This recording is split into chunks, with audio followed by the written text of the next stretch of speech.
পৰ্বতৰো থাকিব পাৰে বহু গোপন কথা। পৰ্বতৰো থাকিব পাৰে বহু গোপন কথা, নোকোৱা নজনা। আঁতৰৰ পৰা দেখি ভাবোঁ পৰ্বতখন কিমান সুন্দৰ, যি পৰ্বতৰ সৌন্দৰ্যই আমাক হাত পাউলি মাতে অহৰ্নিশে। কিন্তু হাজাৰ হাজাৰ বছৰ ধৰি বহু ঘাত প্ৰতিঘাত, বহু ধুমুহা, শীত গ্ৰীষ্ম মূৰপাতি সহি থকা পাহাৰৰো থাকিব পাৰে বহু কাহিনী আমি নজনা, আমি নশুনা।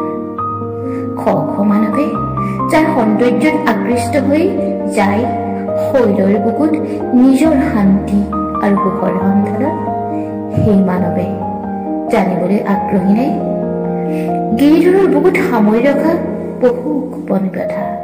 কাৰণ অগণিতৰো থাকিব পাৰে ক'ব লগা